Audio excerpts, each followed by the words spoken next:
There it is, Behringer's TD-3 TB303 clone in all its majesty. Look at it. It looks way, way heavier than it is. It's featherweight, which is true to the original, from what I understand. I did have a 606 before, but I never had a 303, so the 606 was quite light. Felt like a similar build. And the build quality, yeah, feels pretty good. What I think is a lot different is the height on the knobs here. I remember them being a lot closer to the unit. And when you owned it for a while, your finger or thumb would rub all over the face of the unit and wear it out.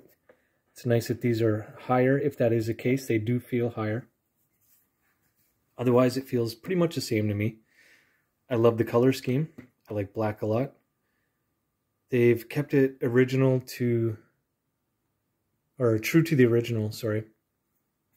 Minus a few other inputs and outputs, and they added the distortion here. I'll talk about that in a sec. And the sequencer is the same so as the 303, the original. It's a strange one. I've never used one before this, so I'd heard they were weird, or not weird, but different to get your head around. I like it. Thank goodness for people who make quick YouTube videos, tutorials, like ones that are 1 minute long, because I watched one or two of those, and I think I have a pretty good hang of it now. I know how to input the notes, the sequences, or the slides and the accents, and that's what really makes this thing shine, is the sequencer and the slide and the accent. And I can give you a quick example. So this MPC Live, which is really dusty, but it's because of the rubberized coating, I swear. Dust is attracted to it and lands there and mocks me every day. So let's not look at that. I'm trying not to. So MIDI out here, MIDI in here, and listen.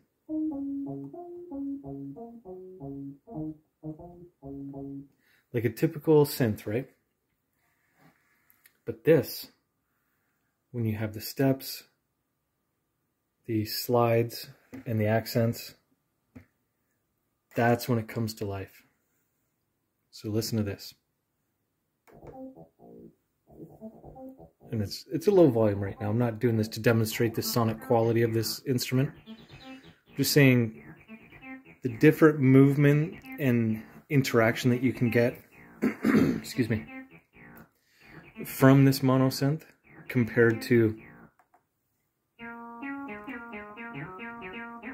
and there may be ways to emulate this sequencer and those slides and everything on here. I don't know, maybe there is, but from what I understand, that's the whole life of this machine, is in that sequencer with the accents and the slides. I, for the life of me, do not understand how this ever could have been used as a bass guitar machine. I don't know how you could make it sound anything like a bass guitar. I've tried a few times, make it like a plucky bass guitar or whatever, but no, nothing. So anyway, I'm mystified about that. Yeah, the sequencer's a little funky. But that's doable, and again, that's part of it. Cyclonic or Cyclone or whatever it was, they did a clone and they put a more intuitive sequencer in it. That's cool. If they were able to do that and not sacrifice the slide and the accent, then I think it probably adds to the machine. And I think theirs, you could select between the new style, more intuitive sequencer, or the old original style. And to me, that would be cool if Behringer had done that with this. Excuse me again. It's pretty dusty down here. Yeah, that would have been cool if Behringer had done that.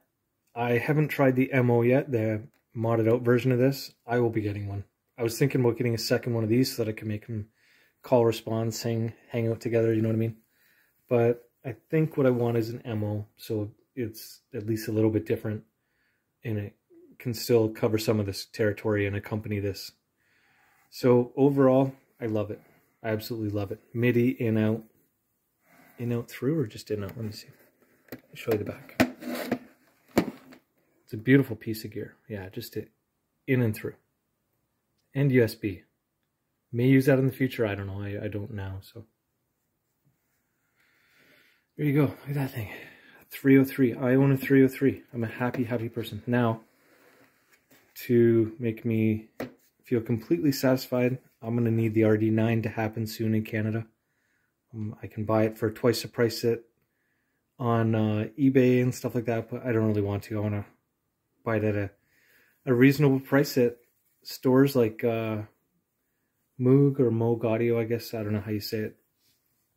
They're selling it for $4.50, they say, with free shipping. So, but they haven't gotten stock, and I don't know when they plan to. So when I can put those two together, I'll be very happy. Would I like to pair this up by an RD6 and pair it up with that? I don't know. I like the RD6 a lot, but it's pretty weak on the kick. I'm thinking, why bother if I have this? I can play some RD6 samples. And speaking of samples, I'm glad I rambled on because I have something that actually has to do with the TD-3. I've tried samples before in my DAW on this for like acid samples. And geez, and nothing compares to this.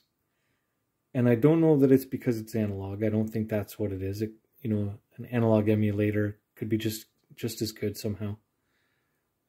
Maybe Roland's version, the boutique version, is just as grindy and all that kind of stuff and has so much as much character. But I just don't think you can emulate the slides and everything, and the accents that happen. The way that this thing just